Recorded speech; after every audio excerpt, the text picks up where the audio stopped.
Hello students, मैं sir Saurabh.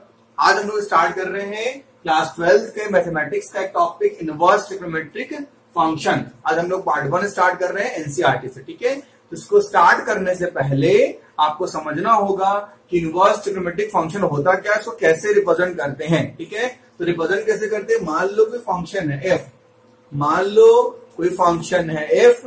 इस function का अगर आपको इनवर्स लिखना हो तो इसको इस तरह से रिप्रेजेंट किया जाता है, एफ इनवर्स में रिप्रेजेंट किया जाता है। अब किस फंक्शन का इनवर्स निकाल सकते हैं, आप लोगों ने 11th क्लास में पढ़ रखा है कि डोमेन क्या होता है, को डोमेन क्या होता है, 1 ऑन टू फंक्शन क्या होता है, फंक्शन क्या होता है, 1 इनटू फंक्शन क्या होता है। इस पे थोड़ा सा बेस्ड है, रेंज क्या होता है, तो आप उसको रिवाइज कर लो एक बार। ठीक है, या मैं थोड़ा समझा भी देता हूं आपको, मैं समझा देता हूं कि 1 ऑन टू क्या होता है, 1 इनटू क्या होता है, फंक्शंस क्या होते हैं, मैं सारे समझा देता हूं जितना काम इसमें आपको आएगा। ठीक है बच्चों, और थोड़ा सा इसमें बेसिक्स आपको 11th क्लास का ट्रिगो भी आपको इसमें यूज होता है।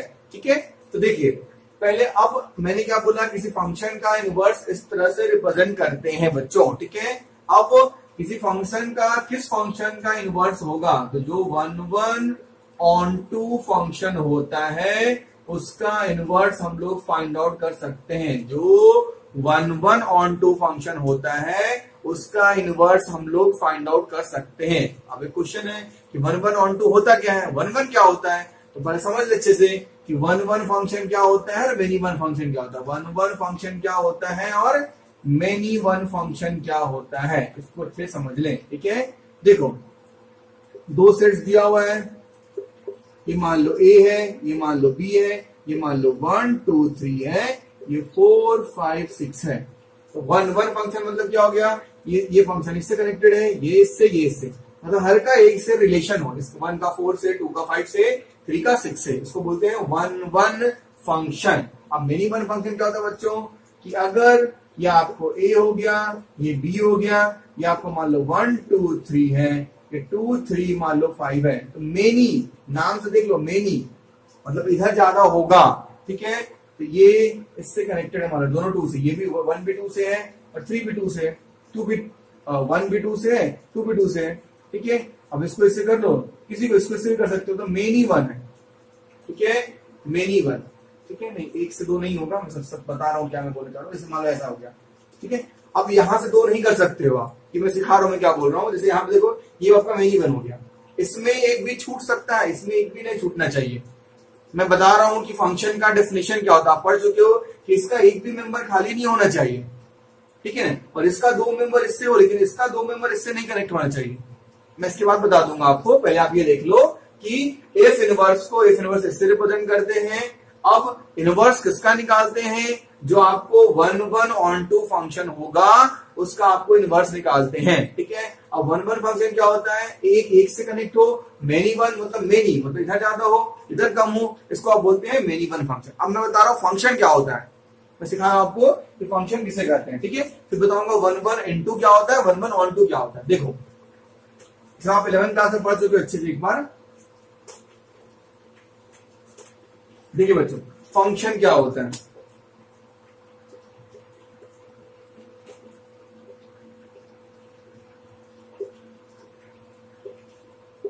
मान लो ये 1 2 3 4 5 6 7 8 9। ठीक है, तो क्या हो कि इधर का हर मेंबर उससे कनेक्टेड हो, जैसे ये इससे मान लो हो, ये इससे हो, ये इससे हो। ठीक है, फिर ये इससे हो, ऐसा। लेकिन यहाँ इसमें एक भी मेंबर बचना नहीं चाहिए, इसमें एक भी मेंबर छूटना नहीं चाहिए। फर्स्ट वाले में इसका एक भी मेंबर छूटना नहीं चाहिए, अगर छूटेगा तो वो फंक्शन नहीं होगा। इसका एक भी मेंबर छूटना नहीं चाहिए। ठीक है, और इसका एक मेंबर 2 से कनेक्ट ना हो, ये अगर इसका एक मेंबर 2 से फंक्शन में हो तो ये फंक्शन नहीं है। इसका 2 1 से कनेक्ट हो सकता है, फर्स्ट वाले 2 मेंबर 1 से कनेक्ट हो सकते हैं, लेकिन फर्स्ट वाले का एक मेंबर 2 से कनेक्टेड ना हो। ठीक है, और क्या फंक्शन कब कब नहीं होगा, फंक्शन जब नहीं होगा जब इस वाले में एक भी ना छूटे, अगर एक भी छूट गया तो फंक्शन नहीं है,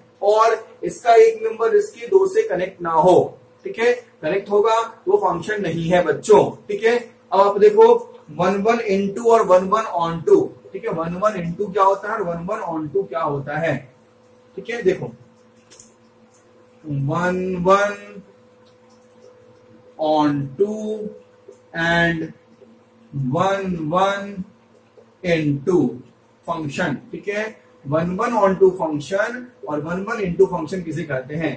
देखिएगा जैसे हमने लिख लिया 1 2 3, यहां 4 5 6, 1 1 तो एक से एक है, वहां भी है 1 1 तो हमें 1 1 दे दो, इफ वही सेम दो 1 2 3 4 5 6, दोनों 1 1 हो गया ना, ये भी 1 1 वो भी 1 1, दोनों में डिफरेंस क्या होगा, 1 1 ऑन टू में इधर एक भी मेंबर खाली नहीं होगा, लेकिन 1 1 इनटू में यहाँ पे एक मेंबर खाली होगा, एक मेंबर बच जाएगा, ठीक है बच्चों। अगर एक भी मेंबर ना बचे तो उसको बोलेंगे 1 1 ऑन टू, ठीक है, और एक मेंबर इधर बच जाए उस साइड में तो उसको बोलेंगे 1 1 इनटू बोलेंगे बच्चों, ठीक है। अब आपको कुछ इसमें बेसिक सीखना है।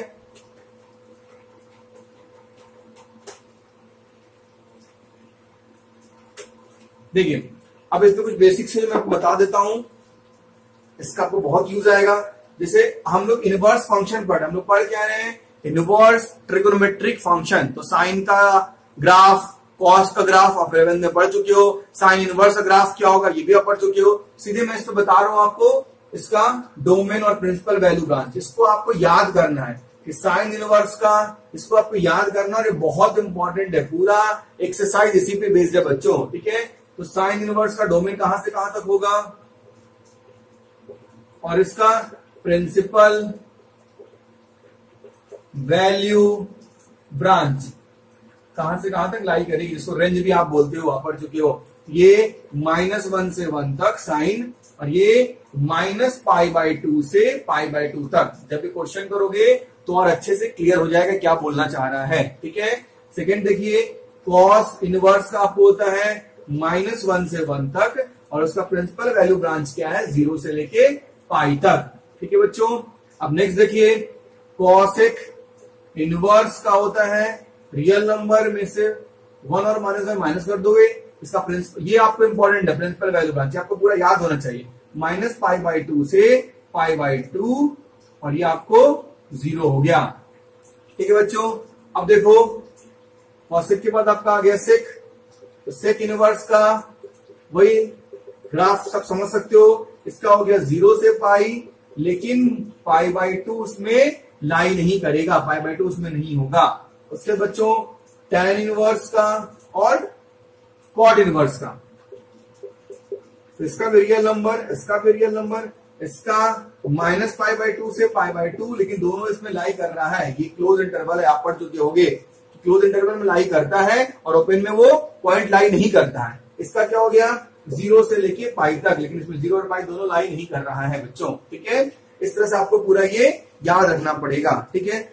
और इसमें आपको यूज आएगा 11th क्लास का बेसिक्स, ठीक है, वो मैं थोड़ा समझा दूं आपको, ऐसे आपको आता होगा वो 11th क्लास का बेसिक्स थोड़ा सा याद इसमें आपको करना होगा।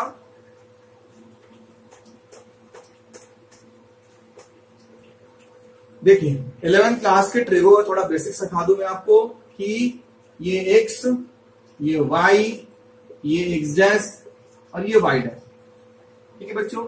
इस वाले को बोलते हैं फर्स्ट क्वाड्रेंट, इसको बोलते हैं फर्स्ट क्वाड्रेंट, इसको बोला जाता है सेकेंड क्वाड्रेंट, इसको बोलते हैं थर्ड क्वाड्रेंट, इसको बोलते हैं फोर्थ क्वाड्रेंट, ठीक है। अब इसको कैसे याद करते हैं, इसमें क्या होता है, एक एब्रिविएशन है आफ्टर स्कूल टू कॉलेज या आफ्टर स्कूल टू सिनेमा, ठीक है। चलिए या आफ्टर ये एड शुगर टू कॉफी, ये भी याद करते हैं बहुत लोग, एड शुगर टू कॉफी, बहुत सारे हैं, सिंपल याद कर लो आफ्टर स्कूल टू कॉलेज। अब देखो इसका मतलब क्या होगा, ए एस टी एंड सी, मतलब फर्स्ट क्वाड्रेंट में ऑल पॉजिटिव, इसमें एस है तो इसमें साइन और कॉसेक पॉजिटिव, इसमें टी है तो इसमें टैन और कॉट पॉजिटिव, इसमें सी है तो इसमें कॉस और सेक पॉजिटिव।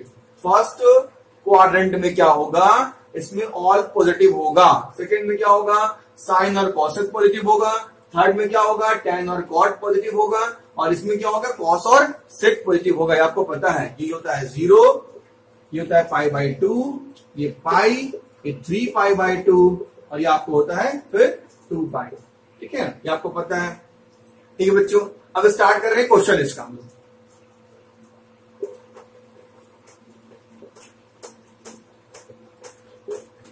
चलिए स्टार्ट करते हैं क्वेश्चन। एक्सरसाइज 2.1 का क्वेश्चन नंबर फर्स्ट। एक्सरसाइज 2.1 का क्वेश्चन नंबर फर्स्ट बच्चों। ठीक है, अब देखिए ये आपको है साइन इनवर्स -1/2।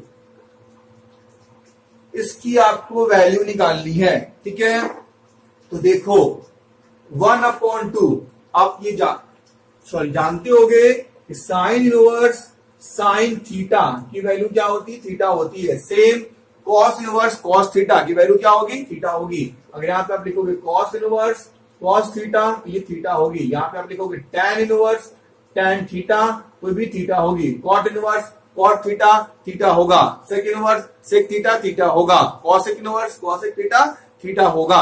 अब देखो बच्चों, यहाँ पे -1/2 है, तो हम चेक करेंगे कि साइन की किस वैल्यू के लिए 1/2 होता है। तो आपको याद होगा कि साइन 30 1/2 होता है। 30 को आप लिख सकते हो क्या, π/6 लिख सकते हो, ये आपको पता होगा। नहीं पता तो जान जाओ, पाई की वैल्यू 180 होती है, ये आप जानते हो। ठीक है, पाई की वैल्यू 180, π/2 की वैल्यू क्या होगी 90। इस तरह से आप उसको इक्वेट कर सकते हो। तो हम क्या 1/2 की जगह पे साइन π/6 लिख सकते हैं। तो हमने यहाँ पे क्या किया, 1/2 की जगह पे क्या लिख दिया, साइन π/6 ये लिख दिया। अब आपको याद होगा 11th क्लास का एक फॉर्मूला, साइन माइनस थीटा क्या होता है, माइनस साइन थीटा होता है।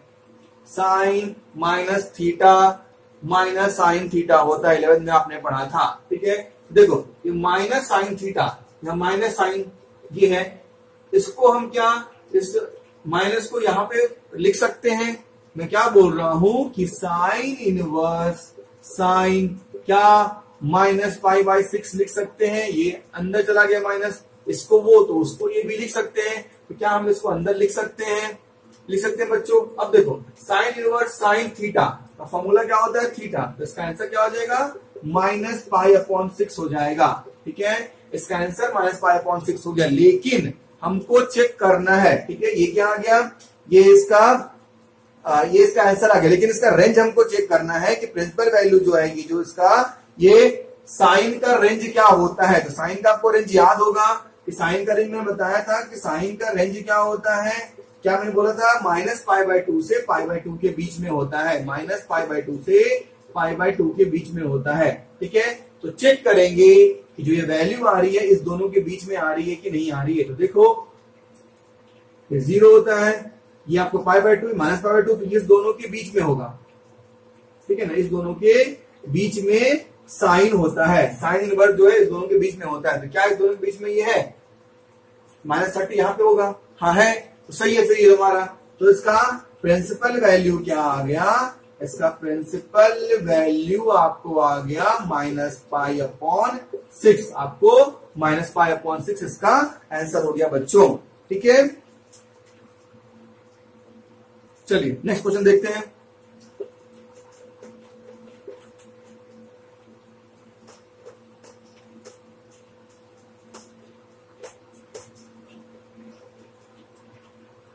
क्वेश्चन नंबर सेकंड,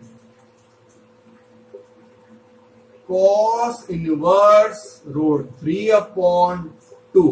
क्वेश्चन आपको क्या है, cos इनवर्स √3/2 क्वेश्चन है। ठीक है बच्चों, तो आप देखो √3/2 किसमें होता है, आपको याद होगा cos π/6 मतलब cos 30 √3/2 होता है। आपको इसके लिए पूरे रेशियो याद होने चाहिए। ठीक है, तो cos π/6 कितना होता है, √3/2 होता है। तो यहां पे हम लिखेंगे cos इनवर्स cos π/6। अब हम पढ़ चुके हैं cos इनवर्स cos थीटा क्या होता है, थीटा होता है, हम पढ़ चुके हैं। cos इनवर्स cos थीटा की वैल्यू क्या होती है, थीटा होती है। तो इसकी वैल्यू क्या लिखोगे, π/6 लिखोगे। लेकिन अब हमको चेक करना पड़ेगा कि कॉस का रेंज कहां से कहां तक है। कॉस का रेंज 0 से पाई तक है, तो लिखोगे रेंज ऑफ कॉस इनवर्स, तो रेंज इसका कितना है कॉस का 0 से लेके पाई तक है। ठीक है, कॉस का रेंज क्या है, कॉस का रेंज 0 से पाई तक है। अब देखेंगे कि पाई अपॉन 6, 0 से पाई क्या हो गया, 0 से पाई मतलब ये हो गया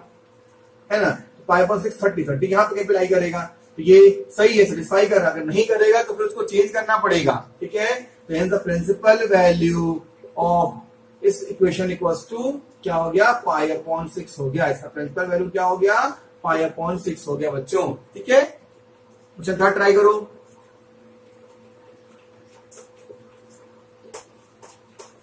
देखिए क्वेश्चन नंबर थर्ड देखिए, cosec inverse 2।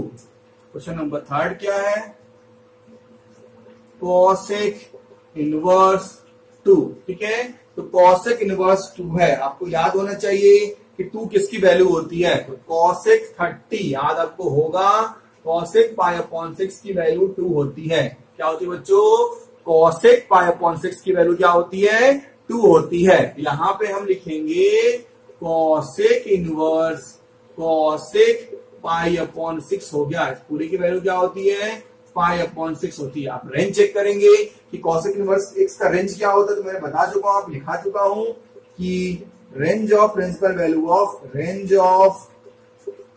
Principal value branch, पूरा ऐसे लिख सकते हो, branch of cosec inverse is क्या था, माइनस पाई अपॉन 2 से लेके पाई अपॉन 2 था, लेकिन 0 नहीं था। मतलब ये पार्ट था लेकिन 0 नहीं था। क्या उसके बीच में लाई कर रहा है 30, हाँ लाई कर रहा है। ठीक है, तो लाई कर रहा है, तो लिखोगे प्रिंसिपल वैल्यू ऑफ, अच्छे से लैंग्वेज में लिख सकते हो, principal value of cosec inverse 2 is कितना हो गया, पाई अपॉन 6 हो गया। ऐसे लैंग्वेज में लिख सकते हो। ठीक है, मैं सारे क्वेश्चन में से लैंग्वेज नहीं लिखूंगा, मैंने आपको समझा दिया, लैंग्वेज को देख लो, ऐसा में लिख सकते हो बच्चों। ठीक है, चलिए क्वेश्चन नंबर 4 देखते हैं।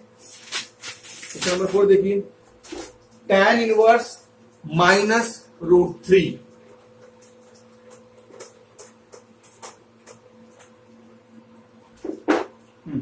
क्वेश्चन नंबर 4 देखिए बच्चों, बहुत इजी है। tan इनवर्स माइनस √3, ये क्वेश्चन आपका है। क्या है, tan इनवर्स माइनस √3। तो आपको याद होना चाहिए √3 किसकी वैल्यू होती है, √3 किसकी होती है, tan 60 की वैल्यू होती है। तो आप लिखोगे यहाँ पे tan 60 प्लस टू √3। 60 मतलब क्या हो गया, पाई अपॉन 3 इक्वल टू √3 हो गया। तो आप इसको लिख सकते हो, √3 को पाई अपॉन 3 लिख सकते हो आप बच्चों। यहाँ पे लिखोगे आप tan इनवर्स, माइनस का माइनस बाहर छोड़ दो, √3 को लिखोगे पाई अपॉन 3, √3 को लिखोगे पाई अपॉन 3। ठीक है, अब यहां देखना कि tan माइनस थीटा क्या होता है, माइनस tan थीटा होता है। tan minus theta minus tan theta होता है, तो इसको लिखोगे tan माइनस, ये माइनस tan थीटा है तो अंदर चला जाएगा, थीटा में माइनस लग जाएगा, तो आप यहाँ पे उसको वही लिखोगे। क्या लिखोगे, tan inverse tan minus pi upon 3। इसका आंसर हो जाएगा माइनस पाई अपॉन 3। ठीक है, आंसर क्या हो गया, माइनस पाई अपॉन 3। अब tan का हम रेंज देखेंगे, तो tan का रेंज क्या होता है, माइनस पाई बाई 2 से पाई बाई 2 के बीच में। तो tan का रेंज में इसको हम चेक करेंगे कि जो वैल्यू आई वो इस दोनों के बीच में है कि नहीं है। ठीक है, 90 60 हाँ है, इस दोनों के बीच में है। तो यहां पे लिखेंगे प्रिंसिपल वैल्यू ऑफ इसका tan इनवर्स माइनस √3 का क्या हो जाएगा, माइनस पाई बाई 3 हो जाएगा। ठीक है, चलिए क्वेश्चन नंबर 5 अच्छा क्वेश्चन है बच्चों। 5 बहुत प्यारा क्वेश्चन है, और ऐसा क्वेश्चन आता है एग्जाम में, अगर आता है तो इतना इजी नहीं आएगा आपको, तो बहुत इजी है टॉपिक ये, लेकिन 5 आ सकता है एक आध मार्क्स में। देखिए 5 देखिए, cos इनवर्स माइनस 1/2, यहां तक तो समझ में आ गया। ठीक है, अब cos 1/2 किसकी वैल्यू होती है, cos 60 होती है। तो हमने लिखा कि हम जानते हैं cos 60 कितना होता है, 1/2 मतलब cos पाई बाई 3 की वैल्यू क्या हो गई, 1/3 हो गई। यहां तक आपको समझ में आ गया होगा। ठीक है, अब देखो यहां लिखोगे cos inverse minus cos pi by 3। ठीक है बच्चों, cos inverse minus cos pi by 3। अब देखो, अब यहां पे आपको समझना है 11th का बेसिक्स, जैसे आफ्टर स्कूल टू कॉलेज। अब देखो कि कॉस को माइनस लाना था, उसमें तो कॉस और सेक को छोड़ के जितने भी टर्म थे वो तो सीधे तुम्हारा ये sine minus theta, minus sine theta, tan minus theta, minus tan theta कर रहे थे। लेकिन मैं ये बोलना चाह रहा हूं कि कॉस माइनस थीटा क्या होता है, प्लस कॉस थीटा होता है। तो यहाँ पे वो वाला काम नहीं कर पाएंगे। मतलब ये कॉस को माइनस में लाना है तो इस कोऑर्डिनेट में कॉस प्लस है, तो ये वाला अप्लाई नहीं कर सकते हैं। ठीक है, तो और करेंगे क्या, कॉस को माइनस में लाना है तो माइनस में कहा, माइनस में ये दो ही कोऑर्डिनेट बचा कॉस के पास। कॉस को माइनस में लाना है तो माइनस में लाने के लिए या तो सेकंड कोऑर्डिनेट बचा कॉस का, ये तो थर्ड बचा, इसमें कॉस माइनस, इसमें कॉस माइनस होगा। ठीक है, तो 11 में पढ़े थे कि इस कोऑर्डिनेट में लाने के लिए क्या करते हैं, ये तुम्हारा 0 है, ये पाई बाई 2 है, ये पाई है, तो पाई माइनस थीटा लिखेंगे और इसमें पाई प्लस थीटा लिखेंगे। ठीक है बच्चों, एक बार पाई माइनस थीटा लेके सॉल्व करोगे तब वो माइनस में आएगा, एक बार पाई प्लस थीटा लेके सॉल्व करोगे तब वो माइनस में आएगा। ठीक है, चलो देखते हैं। Cos inverse cos pi minus theta, ये हो गया। एक बार हमने माइनस कर दिया, अब अगली बार क्या करोगे, प्लस करके देखते हैं। तो cos inverse cos pi plus theta. ठीक है, ये हो गया। अब सॉल्व कर दीजिए, क्या हो गया, cos inverse cos 2 pi upon 3 cos inverse cos 5 pi upon 3। तो यहां क्या आ गया, 2 पाई अपॉन 3 एंड यहां क्या आ गया, 5 पाई अपॉन 3। दो वैल्यू आ गई। ठीक है, अब चेक करेंगे दोनों में से कौन सही है। तो रेंज क्या होता है कॉस का, 0 से पाई तक। ठीक है, रेंज क्या हो गया, 0 से पाई तक, मतलब 0 से लेके 180 तक। इसको सॉल्व करेंगे, 2 पाई इंटू 180, इसको सॉल्व करोगे तो 2 इंटू 180 अपॉन 3, ये 120 आ रहा है। ये तो लाई कर रहा है, ये तो इस वैल्यू की, इसकी वैल्यू आ रही है 120, तो ये तो इस वैल्यू के बीच में लाई कर रही है, तो ये तो आंसर आपका होगा प्रिंसिपल वैल्यू। क्या ये होगा। ठीक है, अब यहां पे तुमको रेंज का काम आया।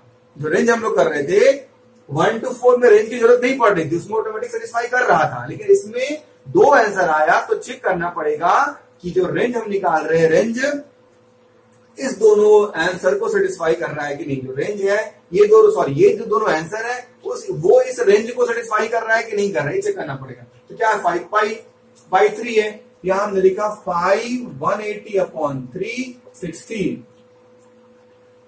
300 तो इससे ज्यादा है, इसके बीच में नहीं है, इस रेंज के बीच में 300 नहीं है ना, तो ये आंसर नहीं होगा। ठीक है, तो इसकी प्रिंसिपल वैल्यू क्या हो गई, 2 पाई अपॉन 3 आ गई। ठीक है बच्चों, इस क्वेश्चन को अच्छे समझ लीजिएगा, ये इंपॉर्टेंट है। चलिए अब क्वेश्चन नंबर 6 देखते हैं।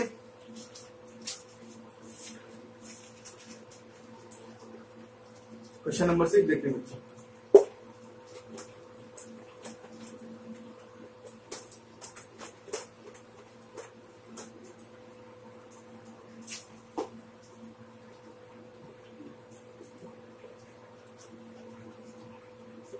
tan inverse -1। अब आपको याद होगा 1 किसकी वैल्यू होती है, तो tan पाई बाई 4 की वैल्यू क्या होती है, 1 होती है। ठीक है, तो यहां पे आप लिखोगे tan इनवर्स, tan माइनस को वहीं छोड़ दो, पाई बाई 4 यहां पे लिख दो। ठीक है, tan inverse minus tan pi by 4 यहां पे लिख दोगे। ठीक है, अब देखो, अब अभी भी जानते होगे कि tan माइनस थीटा क्या होता है, tan थीटा होता है। tan माइनस थीटा क्या होता है, tan theta, sorry minus tan theta हो गया ना। देखो समझो, tan माइनस थीटा इसमें होगा, इसमें क्या होता है, इसमें tan माइनस, तो tan minus theta minus tan theta होता है। ठीक है, अब देखो माइनस tan थीटा को अंदर लिख सकते हैं, यहाँ पे हम थीटा में माइनस लिख सकते हैं, तो हमने यहाँ पे क्या किया, tan inverse tan minus pi by 4 लिख दिया। अभी ये वैल्यू क्या होगा, ओमिट हो गया, हट गई, तो माइनस पाई बाय 4 हो गया। ठीक है बच्चों, अब रेंज देखते हैं कि tan का रेंज कहां से कहां तक होता है, तो tan का रेंज होता है माइनस पाई बाय 2 से पाई बाय 2 के बीच में। tan का रेंज क्या होता है, माइनस पाई बाय 2 से पाई बाय 2 के बीच में होती है, मतलब tan यहां से यहां तक होता है। ठीक है, अब पाई बाय 4 यहाँ पे है 45, हाँ यहाँ पे है माइनस 45, तो ये इसकी principal value minus pi upon 4 हो गई बच्चों। ठीक है, चलिए क्वेश्चन नंबर 7 करते हैं।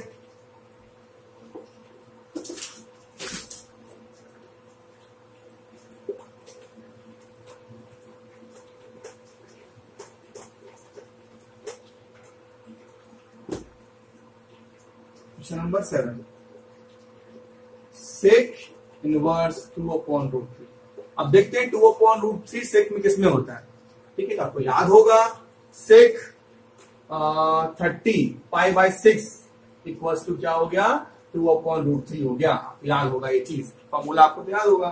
ठीक है, अब यहाँ पे लिखोगे, प्लस नहीं है ना, हाँ प्लस नहीं, तो इसको लिखोगे सेक इनवर्स, सेक उसको क्या लिख सकते हैं, पाई बाय 6 लिख सकते हैं, तो sec inverse sec theta, theta हो गया पाई बाय 6 हो गया। अब इसका रेंज चेक करेंगे कि उसका रेंज क्या है, तो हमने देखा है कि सेक का रेंज क्या होता है, 0 से पाई होता है लेकिन पाई बाय 2 नहीं होता है, 0 से पाई होता है लेकिन पाई बाय 2 इसमें लाई नहीं करता है। ठीक है, देखते हैं 0 से पाई मतलब ये, लेकिन ये ना हो, पाई बाय 6 30, हाँ ये लाई कर रहा है, इसी में ही पे लाई कर रहा है ये, तो इसका पाई बाय 6 इसके बीच में है ना, तो इसका प्रिंसिपल वैल्यू क्या हो गई, पाई बाय 6 हो गई। ठीक है बच्चों, क्वेश्चन नंबर 8 देखिए।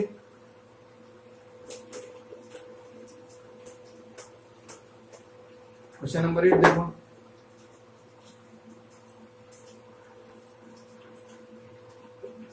Cot inverse root 3। अब रूट 3 किसकी होती है कॉट में, अब जानते हो कॉट पाई बाय 6 होता है रूट 3। ठीक है, अब इसको सिंपली सॉल्व कर दो। देखो cot inverse cot root 3, sorry cot root कितना होता है, पाई बाय 6, तो यहां हमने पाई बाय 6 लिख दिया। कॉट पाई बाय 6 की वैल्यू रूट 3 होती है, आप 10th क्लास में ऐसा पढ़ चुके हो। ठीक है, तो कॉस इनवर्स कॉस थीटा क्या होता है, थीटा, तो यहां हमने क्या लिख दिया, पाई बाय 6 लिख दिया। अब चेक करना है इसका रेंज, इसका रेंज कहां से कहां तक होता है। ठीक है, तो कॉट का रेंज आपको होता है 0 से लेके पाई तक, तो कॉट का रेंज कहां से होता है, 0 से पाई तक, मतलब यहां से यहां तक। पाई बाय 6 क्या होता है 30, यहाँ पे कहीं पे है तो वो सेटिस्फाई कर रहा है, उसी के बीच में आ रहा है, तो प्रिंसिपल वैल्यू क्या हो गई, पाई बाय 6 हो गई बच्चों।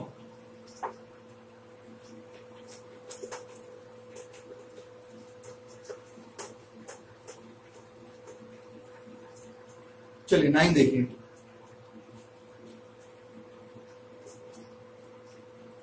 Cot inverse -1 upon root 2।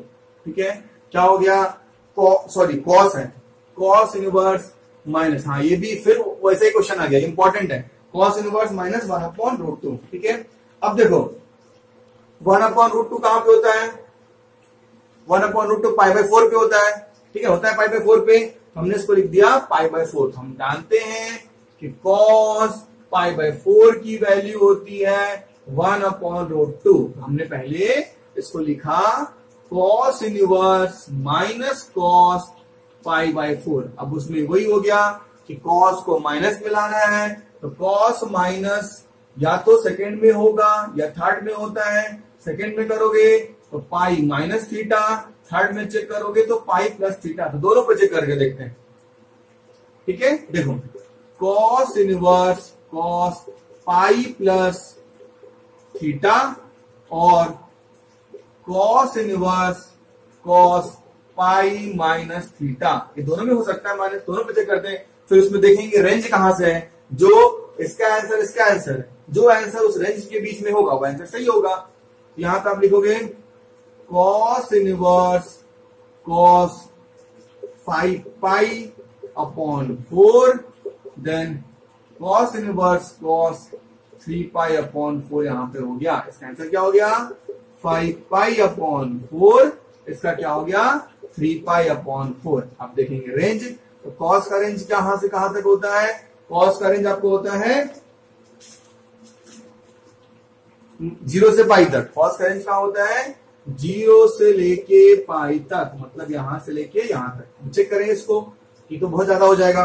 180 upon 4 45, क्या पे नहीं, ये 200 से ज्यादा हो रहा है, तो ये तो नहीं होगा, ये नहीं सेटिस्फाई कर रहा है। ये देखते हैं 3 इंटू 180 अपॉन 4, हाँ ये सेटिस्फाई कर रहा है। तो इसका आंसर क्या हो जाएगा? ये उसके बीच में वैल्यू आ रही है, चेक कर लेंगे 0 से 180 के बीच में। तो प्रिंसिपल वैल्यू क्या आपकी हो गई?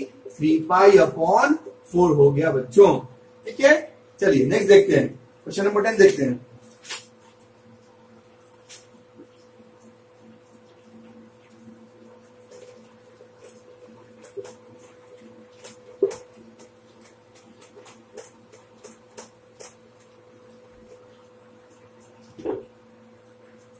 क्वेश्चन नंबर 10 देखते हैं। Cosec inverse minus √2। तो √2 किसमें होता है? कॉसेक में। याद है आपको? π/4 में होता है बच्चों। ठीक है, तो लिखोगे कॉसेक π/4 इक्वल टू क्या हो गया? √2 हो गया। ठीक है, कॉसेक π/4 की वैल्यू क्या होती है? √2 होती है। तो यहां पे हम लिखेंगे कॉसेक इनवर्स माइनस कॉसेक π/4 हो गया। हम जानते हैं कि cosec minus theta minus cosec theta होता है। ठीक है, अब उसको अंदर कर दोगे तो लिखोगे यहां पे कॉसेक माइनस π/4 ये हो गया। इसका आंसर क्या हो गया? π/4 हो गया। लेकिन इसका रेंज चेक करना पड़ेगा कि रेंज इसका आ रहा है कि नहीं आ रहा है। उसके बीच में हमने कॉसेक का रेंज देखा, तो कॉसेक का रेंज क्या होता है? π/2 से π/2 लेकिन 0 ना हो, माइनस π/2 से π/2 लेकिन 0 ना हो। ये वैल्यू अप्लाई कर रही है। तो प्रिंसिपल वैल्यू क्या हो गई? π/4 हो गया प्रिंसिपल वैल्यू इसका। क्वेश्चन नंबर 11 देखिए।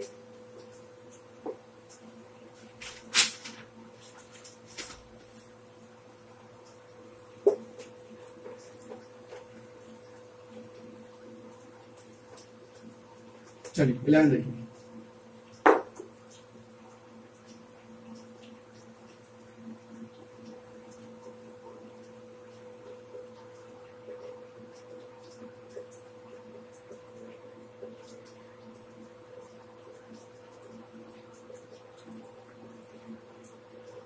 इसमें तीनों क्वेश्चन एक ही बार में, अब तक हम लोग अलग अलग करते थे, अब तीनों एक ही